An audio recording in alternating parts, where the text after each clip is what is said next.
Quando ele tinha 80, perguntei o que sentia. O panorama dos 80 é impressionante e o fim se aproxima. Você está com medo? Sinto uma tristeza enorme.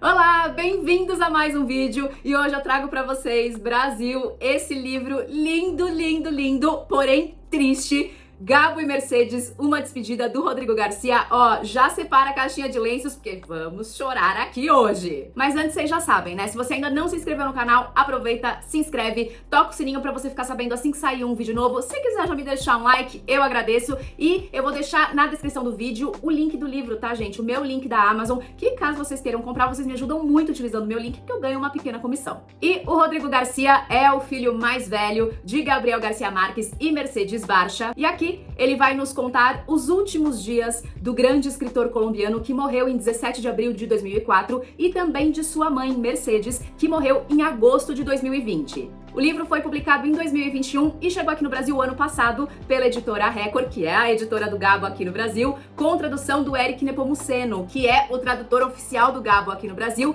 E mais do que isso, né? O Eric e o Gabo foram amigos durante muitos anos, gente. Tanto que as orelhas dessa edição são assinadas pelo Eric e eu vou fazer questão de ler pra vocês, porque o texto dele aqui é simplesmente incrível. Este livro de Rodrigo Garcia superou tudo que enfrentei antes, e de novo por razões de afeto. O livro é escrito de maneira direta, coloquial e teria sido uma tradução relativamente fácil. No entanto, quando terminei, estava completamente destroçado. Conheci Garcia Marques em Cuba no final de julho ou comecinho de agosto de 1978.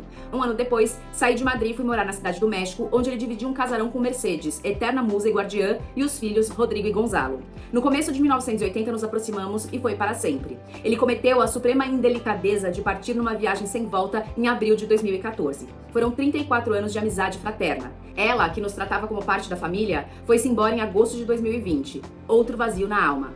Conheci Rodrigo quando ele andava pelos 20 anos de idade. Eu o chamava de Bucareno, como em castelhano eram chamados os piratas dos séculos passados.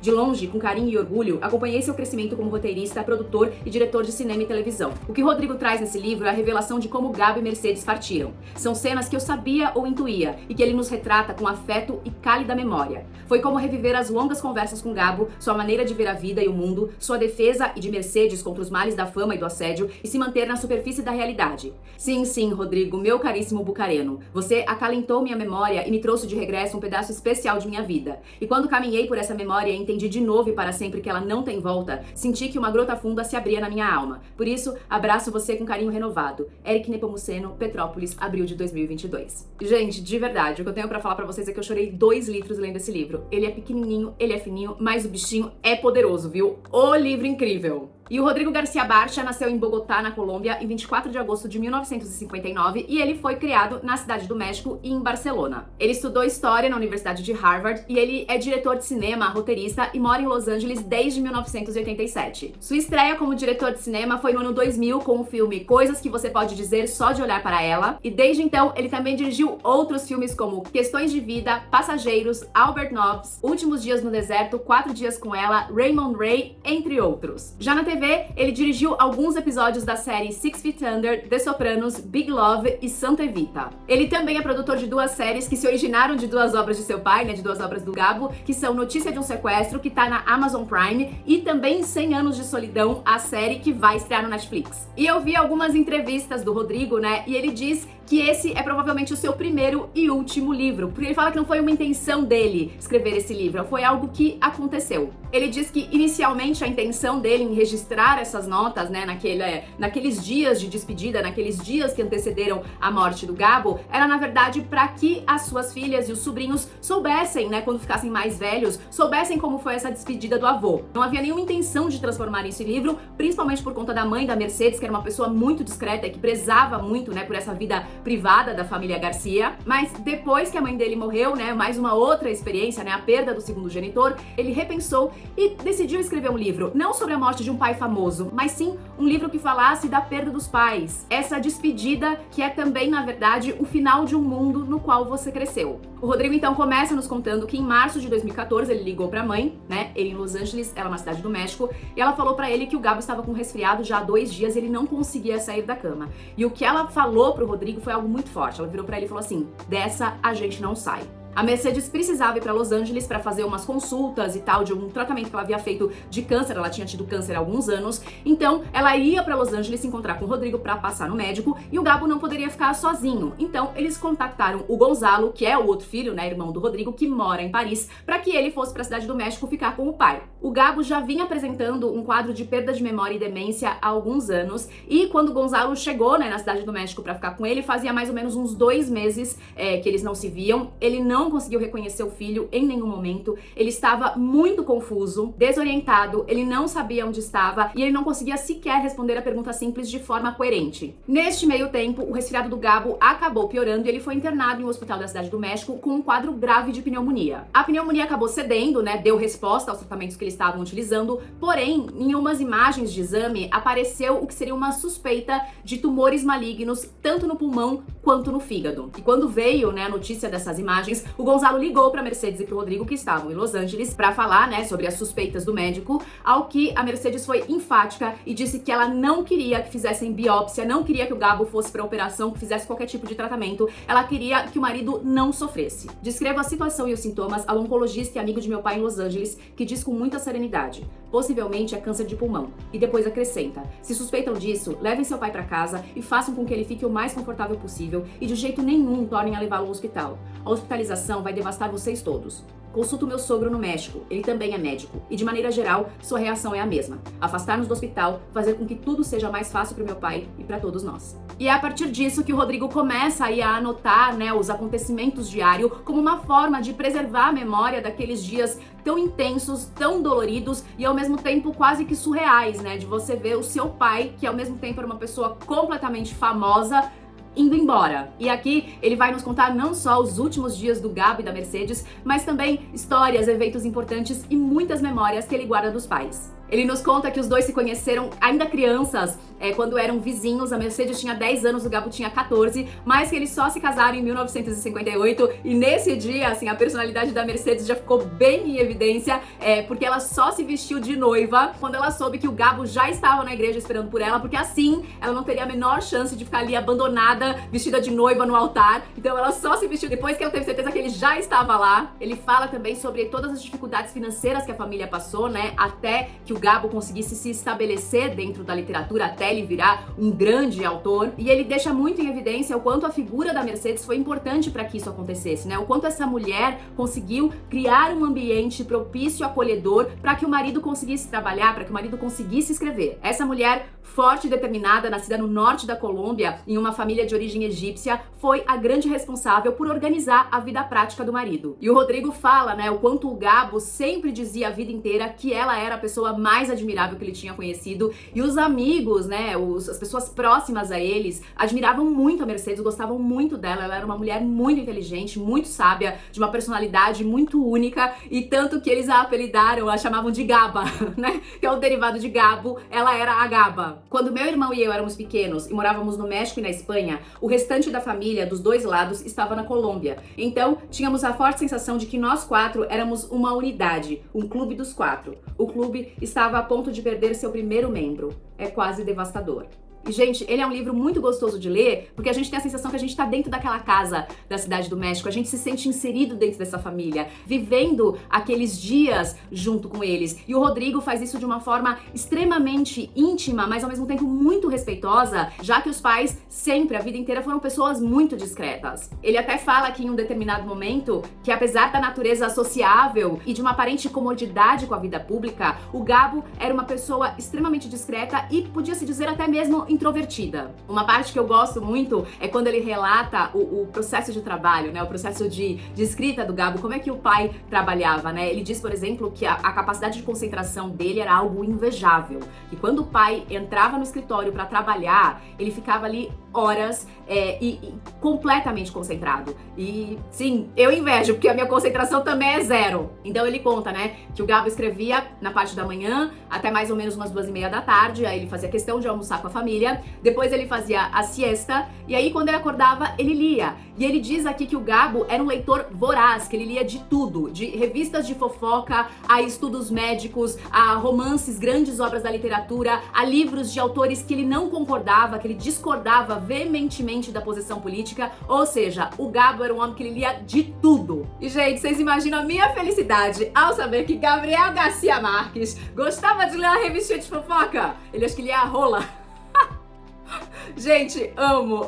Ó, que coisa mais natureza humana que uma fofoquinha, gente. Que uma fofoca de famosa celebridade. Ah, não tem. Se Gabriel Garcia Marques apreciava, quem sou eu pra não apreciar, Brasil? E ele conta também que o pai sempre falava que admirava e até invejava, né, os compositores de canções, compositores de músicas, porque eles eram capazes de falar tanto com tão poucas palavras. E ele conta uma curiosidade que enquanto o Gabo escrevia O Amor nos Tempos do Cólera, ele ouvia muitas canções pop em espanhol sobre amores perdidos, amores não correspondidos, amores impossíveis. Gente, Gabo é pop. Nunca se deixou intimidar pelas referências eurocêntricas que eram tão comuns em todo lugar. Sabia que a arte verdadeira podia florescer num edifício de apartamentos em Kyoto ou num condado rural no Mississippi. E tinha a firme convicção de que qualquer canto remoto e destroçado da América Latina ou do Caribe podia representar a experiência humana de maneira poderosa. E, gente, o Rodrigo conta também que a maioria dos rascunhos de trabalho do Gabo foram resgatados e escondidos pela Mercedes. Ela afanava ali e escondia, porque o Gabo tinha horror de mostrar ou guardar trabalhos que não tinham sido finalizados, né? Ou então, assim, o rascunho. Não, ele queria ficar com aquilo que ficou do final, com a arte já limpa, né? O livro já limpo. E que, de vez em quando eles eram pequenos, ele chamava os filhos pra ajudar a rasgar e colocar no lixo. Meu Deus do céu, rasgar e colocar no lixo os rascunhos e as versões preliminares completas. Gente, Gabriel Garcia Marques jogava tudo fora. Aí ele até diz aqui, o Rodrigo fala que isso deve ser uma imagem de muita tristeza, né, pros fãs e pros estudiosos da obra do pai, porque pelo amor de Deus, você imagina, gente, as versões preliminares de um dos maiores autores do mundo, tudo pro lixo, que o homem mandou rasgar e jogar fora, misericórdia. E entrando na parte triste do livro, né, o Rodrigo vai compartilhando com a gente também quando foi o começo da perda da memória do pai, né, o começo dessa demência, e que, obviamente, no começo, o Gabo tinha total consciência de que ele estava perdendo a memória. Faz um par de anos, houve um período mais desagradável. Meu pai estava plenamente consciente de que a memória estava virando fumaça. Pedi ajuda com insistência, repetindo algumas vezes que estava perdendo a memória. O preço de ver uma pessoa nesse estado de ansiedade e ter que tolerar suas intermináveis repetições uma, duas, tantas vezes é enorme. Dizia ele, trabalho com minha memória, a memória é minha ferramenta e minha matéria-prima. Não consigo trabalhar sem ela, me ajudem. E depois repetia de várias maneiras, muitas vezes, por horas e por horas a fio. Era extenuante. Com o tempo passou, recobrava alguma tranquilidade e às vezes dizia, estou perdendo a memória, mas por sorte, esqueço que estou perdendo a memória. Sua secretária me conta que numa tarde o encontrou sozinho, de pé, no meio do jardim, olhando para o nada, perdido em pensamentos. O que o senhor veio fazer aqui fora, Dom Gabriel? Chorar. Chorar? Mas o senhor não está chorando? Estou sim, mas sem lágrimas. Você não percebe que minha cabeça está uma merda? E mesmo quando a perda da memória se acelerou, o Rodrigo conta que, mesmo assim, ele conseguia recitar de memória vários poemas, né, do século de ouro espanhol, desde que dessem para ele o primeiro verso. E a perda da memória e a demência foram acelerando, foram ficando cada vez mais fortes, até que ele passou, assim, a ter momentos que ele não reconhecia mais os filhos e até mesmo a própria Mercedes. Teve uma época que ele não reconhecia mais a Mercedes e aí, depois de um tempo, ele se lembrava da mulher, ele se lembrava da Mercedes, ele sabia que ele tinha uma esposa, mas ele achava que aquela mulher que estava ali na frente dele não passava de uma impostora. E uma outra coisa curiosa e ao mesmo tempo assim muito triste é que o Rodrigo diz que o Gabo não tinha o costume de ler os seus livros, né, ler suas obras depois que eles eram publicados. Ele tinha medo de que ao reler ele visse alguma parte, alguma coisa que ele não gostou e não teria mais como consertar. Então ele preferia não ler, mas no final, e pela primeira vez desde sua publicação, releu seus livros e foi como se estivesse lendo pela primeira vez. De onde saiu isso tudo? Me perguntou numa ocasião. Continuava relendo até o fim, em algum momento reconhecendo como livros familiares pela capa, mas de vaga compreensão de seu conteúdo. Às vezes, quando ele fechava um livro, se surpreendia ao encontrar seu retrato na contracapa, então voltava a abrir e tentava ler de novo. Gente, sério, é muito triste, né? O Rodrigo nos confessa, né, que você vê uma pessoa nessa situação, uma pessoa que sempre trabalhou com palavras, que sempre trabalhou com a memória, perdendo tudo isso, né, a pessoa ali se perdendo nela também. O que tornava o assunto mais turbulento é que o pai era uma figura pública, o pai era uma pessoa famosa. Por exemplo, o dia que o Gabo volta, né, do hospital pra casa, porque eles não iam fazer tratamento nem nada disso, quando o Gabo chega em casa com a ambulância e tal, já tinham mais de 100 pessoas em frente à casa, entre fãs, admiradores, jornalistas, policiais, e essas pessoas permaneceram permaneceram na frente da casa, claro, mudando os grupos e tal, mas muitas pessoas permaneceram diante da casa deles durante várias semanas. Todo mundo ali angustiado, aguardando notícias, torcendo por melhoras, e ele conta que numa tarde eles estavam assistindo TV e a Mercedes, né, muito consciente de tudo aquilo, ela virou pra ele e falou assim: olha, a gente precisa se preparar, porque isso vai ser um circo. Então era uma casa onde o telefone e os celulares tocavam o tempo todo, muitas pessoas vinham visitar, né? Era o mundo inteiro querendo notícias de Gabriel Garcia Marques. Tento criar pontes na minha mente entre meu pai vivo, meu pai morto, meu pai famoso e este pai que tenho diante de mim e não consigo. Até que o dia 17 de abril de 2014 chegou e levou Gabo aos 87 anos com ele. Assim como Úrsula Iguarã, sua famosa personagem de 100 anos de solidão, o Gabo também faleceu em uma quinta-feira santa. E olhem só, na manhã da morte do Gabo, apareceu um pássaro morto dentro da casa. Mais precisamente, em cima do sofá, no lugar ali onde o Gabo costumava se sentar. Eles acabaram concluindo, eles tinham um jardim muito bonito na casa, né? Eles acabaram concluindo que o passarinho deve ter entrado, não conseguiu sair, às vezes bateu no vidro, bateu na parede e acabou morrendo e caiu ali no lugar que o Gabo gostava de se sentar. E olha só que interessante, quando ele conta da morte do Gabo, ele coloca o trecho de 100 anos de solidão que eu vou ler aqui pra vocês. Amanheceu morta na quinta-feira santa. Foi enterrada numa caixinha pouco maior que a cestinha em que Aureliano tinha sido levado. E muita pouca gente assistiu ao enterro. Em parte porque não eram muitos os que se lembravam dela. E em parte porque naquele meio-dia fez tanto calor que os pássaros desorientados se esfacelavam feito perdigoto contra as paredes e rompiam as telas metálicas das janelas para morrer nos quartos. Coincidência? Realismo mágico? Quem sabe? Uma outra questão que eu achei interessante aqui que o Rodrigo conta é sobre esse processo do depois, né? A questão da cremação, das cerimônias e tal, porque eu achei muito diferente do que acontece aqui no Brasil. O Gabo foi cremado na mesma noite em que ele morreu, na noite do dia 17 de abril. O Rodrigo assistiu à cremação, né, até eles fecharem o forno. E só 4 dias depois, já com a urna, já com as cinzas do Gabo, é que houve uma cerimônia no Palácio de Belas Artes, na Cidade do México. Então, bem diferente do que a gente costuma fazer, né? Não teve velório, não teve essas coisas assim. Eu não sei se é um costume na Cidade do México ou se lá é mais livre, as pessoas podem fazer do jeito que elas preferirem, mas eu achei muito diferente do que acontece aqui no Brasil. E, obviamente, a morte do Gabo foi uma comoção mundial, né? O mundo inteiro falou da morte desse grande escritor. E o Rodrigo conta que os amigos mandavam e-mails com as primeiras páginas dos jornais do mundo inteiro noticiando a morte do Gabo. E que ele se esforçava ali para conciliar aquela pessoa que estava nas notícias com aquela pessoa com quem ele conviveu nos últimos dias, enferma, moribunda e finalmente transformada em cinza dentro de uma urna. O livro traz algumas fotos, Gabo e Mercedes novinhos e momentos importantes da vida da família. E é interessante, gente, como a casa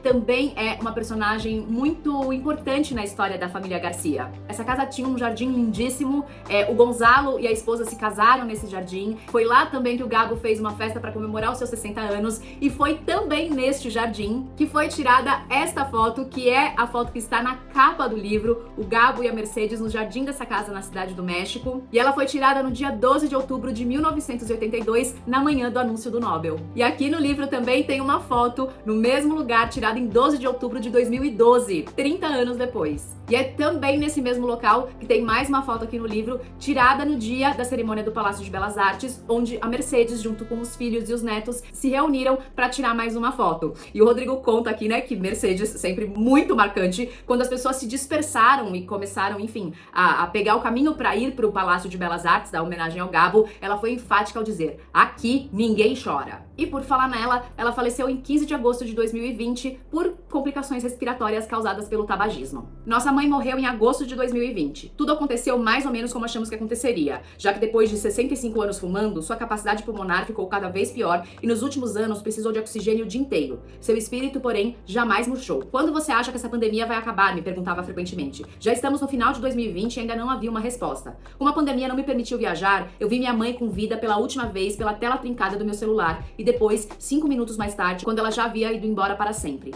2 vídeos curtos ao vivo, separados pela eternidade e dos quais minha capacidade de contar histórias ainda não se recuperou. O que poderia eu contar que fosse mais contundente? Nos dias posteriores à sua morte, eu esperava que ela ligasse para perguntar: então, como foi minha morte? Não, calma, senta, conta direito, sem pressa. Ela escutaria, imagino eu, enquanto alternava o riso com tragadas ávidas nos cigarros que tiraram sua vida. No caso da minha mãe, por causa da época e do lugar onde nasceu, me impressiona a forma como ela se tornou a pessoa que foi, sempre sólida e firme, inclusive comandando a vida que o sucesso do meu pai proporcionou aos dois. Foi uma mulher de sua época, sem curso universitário, mãe, esposa e dona de casa. Mas muitos jovens com vidas e carreiras bem-sucedidas a admiravam sem reserva e invejavam sua determinação, sua resiliência e sua consciência de si mesma. Era conhecida pelos amigos como a Gaba, apelido derivado de Gabo, do meu pai, e portanto patriarcal. Mas apesar disso, todos que a conheceram sabiam que ela tinha se tornado uma versão magnífica de si mesma.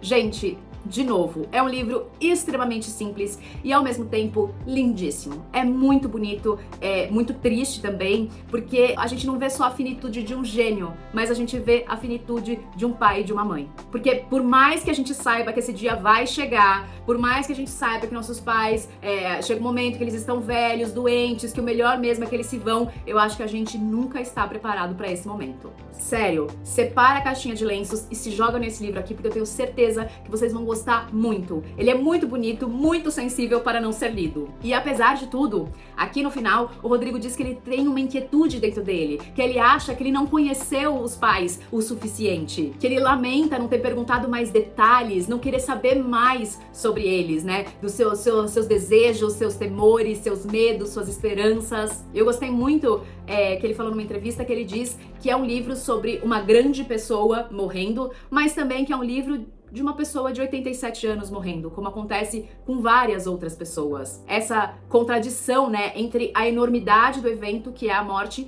e a simplicidade do evento, que é a morte, sempre também com essa dualidade entre o público e o privado. E que, de uma certa forma, também não deixa de ser um livro que celebra a vida. E numa entrevista ele diz também que tem algo que ele gostaria de ter colocado no livro, mas que ele só pensou depois sobre os pais dele. Que ele fala que havia no Gabo e da Mercedes algo de muito sofisticado e ao mesmo tempo muito provinciano, que de algum modo eles eram duas pessoas de cidades pequeníssimas da Colômbia, mas ao mesmo tempo eles eram pessoas extremamente sofisticadas sobre a vida. A morte do segundo progenitor é como olhar uma noite através de um telescópio e já não encontrar um planeta que sempre esteve lá. Desvaneceu com sua religião, seus hábitos e rituais particulares, grandes e pequenos. O eco perdura.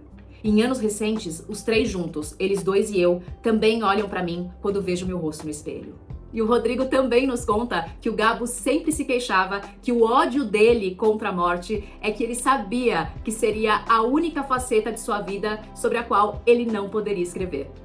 Bom, Brasil, é isso. Eu espero que vocês tenham gostado. Gente, sério, separa os lencinhos e vem. Se você chegou até aqui, me deixa um like, por favor, isso é muito importante. Isso faz com que esse vídeo chegue a outras pessoas, com que outras pessoas conheçam o canal. E se você quiser comprar Gabo e Mercedes, Uma Despedida, tem o link da Amazon na descrição do vídeo. É isso, Brasil. Obrigada, um beijo e até o próximo livro.